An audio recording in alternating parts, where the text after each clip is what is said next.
భారత సైనికులు కూడా ధీటుగా ఎల్ఓసిలో పాకిస్తాన్ సైనికులకు ధీటైన జవాబు చెప్తున్నారు. ప్రస్తుతం ఎల్ఓసి ఉడికిపోతూ ఉంది, ఎల్ఓసి దగ్గర రగులుతూ ఉంది. ఎల్ఓసి దగ్గర ఉండే పరిస్థితిని ఇప్పుడు మీరు ఆర్టీవీ స్క్రీన్ పైన చూస్తున్నారు. సహజంగా ఎల్ఓసి దగ్గర ఎలాంటి పరిస్థితి ఉంటుందనేది 740 కిలోమీటర్లు పొడవు ఉంటుంది ఎల్ఓసి. కాశ్మీర్లో భారత్ పాకిస్తాన్ మధ్య ఈ ఎల్ఓసి ఉంటుంది. తూర్పు వైపు భారత్ ఉంటుంది, పశ్చిమం వైపు పాకిస్తాన్ ఆక్రమిత కాశ్మీర్ ఉంటుంది. అక్కడ నిత్యం పాకిస్తాన్ కవ్వింపు చర్యలకు దిగుతూనే ఉంటుంది. ఇప్పుడు పాకిస్తాన్ ఒంటరి అయిపోయినప్పటికీ కూడా పాకిస్తాన్పై ఏ క్షణమైనా భారత్ విరుచుకుపడే అవకాశం ఉంది. బుద్ధి చెప్పడానికనే సంకేతాలు ఇస్తున్నప్పటికీ, పాకిస్తాన్పై ఆంక్షలు విధిస్తున్నప్పటికీ కూడా పాకిస్తాన్ తన బుద్ధిని మార్చుకోలేదు. ప్రస్తుతం ఎల్ఓసి దగ్గర పాకిస్తాన్ సైనికులు కవ్వింపు చర్యలకు పాల్పడ్డారు. భారత భూభాగం వైపు, భారత సైనికుల వైపు తమ తుపాకీలను ఎక్కుపెట్టి కాల్పులకు తెగబడ్డారు. దీంతో భారత సైనికులు కూడా తిరిగి పాకిస్తాన్కు అదే ధీటులో సమాధానం చెప్తున్నారు. ప్రస్తుతం కాల్పులు ఇంకా కొనసాగుతూనే ఉన్నాయి. ఎల్ఓసి దగ్గర ప్రస్తుతం అలజడి కనిపిస్తుంది. ఎల్ఓసి దగ్గర తుపాకుల మోతలు వినిపిస్తూ ఉన్నాయి. పాకిస్తాన్ సైనికులు కాల్పులు జరుపుతున్నారు. భారత్ కూడా అంతే ధీటుగా కాల్పులు జరుపుతుంది. పహల్గామ్ ఘటన తర్వాత ప్రపంచ దేశాల ముందు పాకిస్తాన్ ఒంటరైపోతూ ఉంది. భారత్ విధించిన ఆంక్షలతో ఆర్థికంగా కుదేలవుతుంది. భారత్ విధించిన ఆంక్షలతో అటు తాగునీటి సాగునీటి కష్టాలు ఎదుర్కోబోతోంది. ఇటు త్రివిధ దళాలు కూడా బుద్ధి చెప్పడానికి సిద్ధమవుతూ ఉన్న సమయంలో భారత జాతి కసిగా పాకిస్తాన్ వైపు బుద్ధి చెప్పడానికి ఎదురు చూస్తున్న సమయంలో ఎల్ఓసి దగ్గర తన వంకర బుద్ధిని పాకిస్తాన్ బయట పెట్టుకుంది. పాకిస్తాన్ సైనికులు భారత సైనికులపై కాల్పులకు తెగబడటంతో ఇప్పుడు భారత్ కూడా అంతే ధీటుగా సమాధానం చెప్తూ ఉంది. పాకిస్తాన్ కూడా నిన్న అత్యవసర సమావేశాన్ని నిర్వహించింది. పాకిస్తాన్ ప్రభుత్వానిది వంకర బుద్ధే, పాకిస్తాన్ ఆర్మీది వంకర బుద్ధే. అందుకే ఆ వంకర బుద్ధి గల పాకిస్తాన్లో ఉగ్రవాదులు పుడుతూ ఉంటారు. ఉగ్రవాదులను తయారు చేసే కేంద్రంగా పాకిస్తాన్ ఉంది. నిజానికి మనం మేక్ ఇన్ ఇండియా అంటూనో, ఆర్థిక వృద్ధిని సాధించుకుంటూను, సంయమనం పాటిస్తూను, శాంతిని చూపిస్తూ భారతదేశం ప్రపంచ దేశాలతో స్నేహాస్తాన్ని అందుకుంటూ ముందుకు వెళ్తూ ఉంటే, పాకిస్తాన్ మాత్రం ఎప్పుడు భారతదేశంపై విరుచుకుపడదామా అనే వంకర బుద్ధితో అక్కడ ఉగ్రవాదులను తయారు చేస్తోంది. భారతదేశంపై జరిపిన దాడికి, తమ దేశంలో పుట్టిన ఉగ్రవాద మూకల కారణంగా భారతదేశంపై జరిగిన దాడికి సిగ్గుతో తలదించుకోకుండా పాకిస్తాన్ దాన్ని కప్పిపుచ్చుకునే ప్రయత్నం చేస్తుంది. పాకిస్తాన్ ఏమంటుంది? భారతదేశం మాపై అసత్యాలను ప్రచారం చేస్తోంది, భారతదేశం దగ్గర ఎటువంటి సాక్ష్యాలు లేవని. కానీ అన్ని సాక్ష్యాధారాలను సేకరించి పాకిస్తాన్ ప్రపంచ దేశాల ముందు ఒంటరిగా నిలిపి ఈసారి పాకిస్తాన్ చరిత్రలో గుర్తుపెట్టుకునే బుద్ధిని చెప్పబోతున్నాం. ఈ చర్యలు ఒకవైపు జరుగుతూ ఉంటే ఇటు ఎల్ఓసి దగ్గర చూడండి, ఒకసారి ఎల్ఓసి దగ్గర ఎటువంటి పరిస్థితులు ఉంటాయో చూడండి. ఎల్ఓసి దగ్గర ప్రస్తుతం వంకర బుద్ధిని పాకిస్తాన్ బయట పెడుతూ ఉంది. భారతదేశం వైపు కాల్పులు జరుపుతూ ఉంది. ఇప్పుడు మన ఆర్మీ చీఫ్ కాశ్మీర్కి వెళ్ళబోతూ ఉన్నారు. ఎల్ఓసి దగ్గర ఉద్రిక్త పరిస్థితులు నెలకొని ఉన్నాయి. పాకిస్తాన్ భారతదేశం మధ్య సరిహద్దుల వెంబడి ఉద్రిక్త పరిస్థితులు నెలకొని ఉన్నాయి. ఇటు బిఎస్ఎఫ్ జవాన్ కూడా, పంజాబ్లో బిఎస్ఎఫ్ జవాన్ని పాకిస్తాన్ తమ అదుపులో ఉంచుకుంది. కళ్ళకు గంతలు కట్టి చేతులు కట్టి తమ అదుపులో ఉంచుకుంది. ఇటు పాకిస్తాన్ని ప్రపంచ దేశాల ముందు ఒంటరిని చేసి పాకిస్తాన్కు బుద్ధి చెప్పడానికి రెడీ అవుతున్న సందర్భంలో భారత ఆర్మీ చీఫ్ ఈరోజు కాశ్మీర్కి వెళ్ళబోతూ ఉన్నారు. అక్కడ పరిస్థితుల్ని అంచనా వేయటానికి, అక్కడ దాడి జరిగిన ప్రదేశంలో ఆయన పర్యటించి భద్రతా వైఫల్యాలు ఏమైనా ఉన్నాయనే విషయంపై కూడా ఆయన సమీక్షించబోతున్నారు. ఇప్పుడు జరిగిన దాడి నేపథ్యంలో, ఉగ్రవాదులు కాశ్మీర్పై జరిపిన దాడి తర్వాత కొన్ని భద్రతాపరమైనటువంటి మాటలు కూడా వినిపిస్తున్న నేపథ్యంలో భారత ఆర్మీ చీఫ్ కాశ్మీర్కి వెళ్ళబోతూ ఉన్నారు. అక్కడికి వచ్చే పర్యాటకులకు మరింత భద్రతను కల్పించే విధంగా ఎటువంటి చర్యలు తీసుకోవాలి అనే విషయంపై కూడా ఆయన సమీక్షించబోతున్నారు. ఇటు భారతదేశం, మన కేంద్ర ప్రభుత్వం కూడా అఖిలపక్ష సమావేశాన్ని నిర్వహించింది.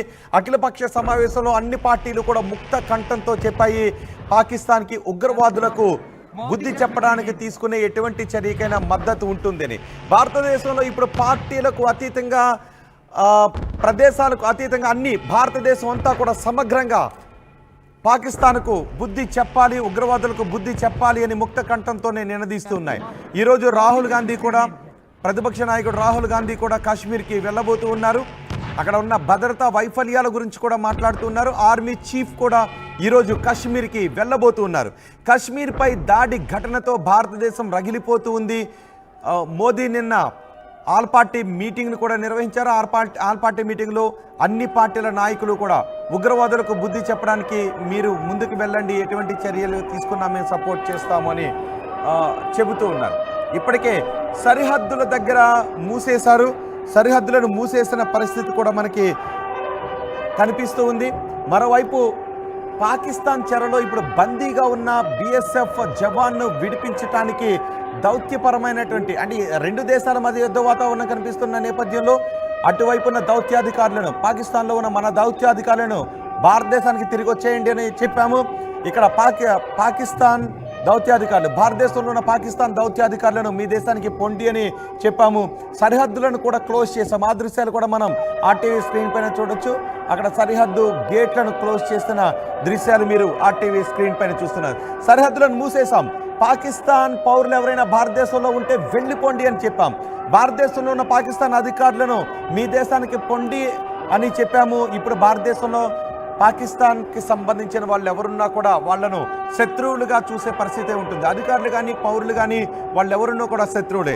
అందుకే ఈ సందర్భంలో పాకిస్తాన్ పౌరులకు ఎవరు ఆశ్రయం ఇచ్చినా అది భారత జాతిపై చేసే దాడికి సపోర్ట్ చేసినట్టుగానే భావించాల్సి ఉంటుంది. అస్సాంలో ఏఐడియుఎఫ్ ఎమ్మెల్యే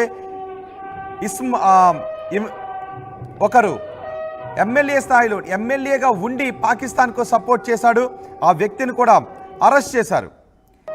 ఏఐయుడిఎఫ్ పార్టీ నుంచి పోటీ చేసి ఎమ్మెల్యేగా గెలిచాడు అస్సాంలో. అతను ఈ దాడి చేసిన పాకిస్తాన్ని సపోర్ట్ చేయడంతో అధికారులు ఆ ఎమ్మెల్యేని అరెస్ట్ చేశారు. ఇలా మనకు అక్కడక్కడ కనిపిస్తూ ఉంటారు. ఇలాంటి సందర్భంలో పాకిస్తాన్కు జై కొట్టే వాళ్ళు అక్కడక్కడ మనకు కనిపిస్తూ ఉంటారు. వాళ్ళందరినీ కూడా దేశద్రోహులుగానే మనం పరిగణించాల్సిన అవసరం ఉంటుంది. ప్రస్తుతం ఎల్ఓసి దగ్గర కాల్పులు చోటు చేసుకుంటూ ఉన్నాయి. ఎల్ఓసిలో పాకిస్తాన్ తన వంకర బుద్ధిని చూపిస్తూ ఉంది, తన వంకర బుద్ధిని చాటుకుంటూ ఉంది. నిన్న ఆల్ పార్టీ సమావేశం జరిగింది. ఆల్ పార్టీ సమావేశంలో భారత్ తీసుకునే ఎటువంటి చర్యలకైనా మా మద్దతు ఉంటుంది అని విపక్షాలన్నీ కూడా చెప్పాయి. రాహుల్ గాంధీ ఈరోజు కాశ్మీర్ వెళ్ళబోతూ ఉన్నారు. అక్కడ ఉన్న భద్రతా చర్యలు ఏ విధంగా ఉన్నాయి, అక్కడ పౌరులకు అలాగే అక్కడికి వెళ్ళే పర్యాటకులకు కల్పించే భద్రత ఏ విధంగా ఉంది అనే విషయంపై కూడా రాహుల్ గాంధీ మాట్లాడటానికి చూడటానికి కాశ్మీర్కి వెళ్ళబోతూ ఉన్నారు. కాశ్మీర్లో ఈ దాడి వెనుక కొన్ని భద్రతాపరమైన లోపాలు ఉన్నాయనే చర్చ కూడా వస్తుంది. అందుకే ఆర్మీ చీఫ్ కూడా ఈరోజు కాశ్మీర్కి వెళ్ళబోతూ ఉన్నారు. ఆర్మీ చీఫ్ కాశ్మీర్కి వెళ్ళి అక్కడ భద్రతా చర్యలపై ఆయన సమీక్షించే అవకాశం కూడా ఉంది. ఇటు పాకిస్తాన్పై తీసుకునే చర్యల విషయంలో కూడా భారత్ దూకుడుగా ముందుకు వెళ్తుంది. ప్రపంచ దేశాల ముందు పాకిస్తాన్ను మరింత ఒంటరి చేసే ప్రయత్నాలు చేస్తూ ఉంది. ఈ దాడికి సూత్రధారి పాకిస్తానీ అని భారత దగ్గర ఇప్పటికే స్పష్టమైన ఆధారాలు ఉన్నాయి. మరిన్ని ఆధారాలను కూడా సేకరించి ప్రపంచ దేశాల ముందు పెట్టబోతోంది. ఈసారి పాకిస్తాన్ని కాపాడటం ఎవరి వల్ల కూడా కాదు. ఈసారి పాకిస్తాన్ వెనకేసుకొని వచ్చే సాహసం ఏ దేశం కూడా చేసే అవకాశం ఉండదు అనే చర్చ జరుగుతూ ఉంది.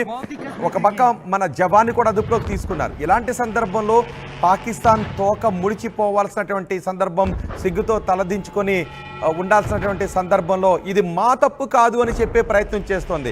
భారత్ మాపై నిందలు వేస్తోందని ప్రపంచ దేశాల ముందు మొసలి కన్నీళ్లు కార్చే ప్రయత్నం ఇప్పుడు పాకిస్తాన్ చేస్తోంది.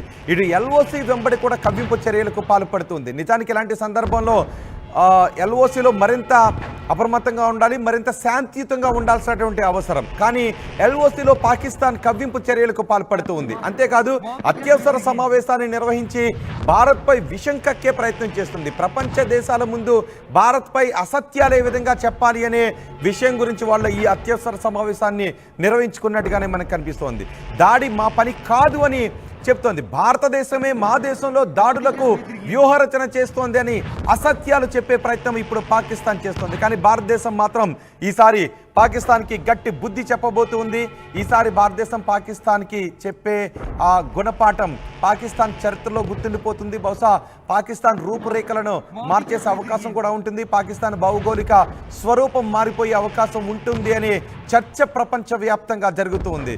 సో ఇప్పుడు ఆర్మీ చీఫ్ కాశ్మీర్కి వెళ్తున్న నేపథ్యంలో ఎల్ఓసిలో ఆల్రెడీ కాల్పులు ఇప్పటికీ రాత్రి నుంచి ఇప్పటికీ కాల్పులు అక్కడ కొనసాగుతూ ఉన్న నేపథ్యంలో ఎటువంటి చర్యలు తీసుకోబోతున్నారు, అలాగే బీఎస్ఎఫ్ జవాన్ని విడిపించడానికి తీసుకోబోతున్న చర్యల గురించి వివరించడానికి మా ప్రతినిధి రామ్దాస్ మనకు అందుబాటులో ఉన్నారు.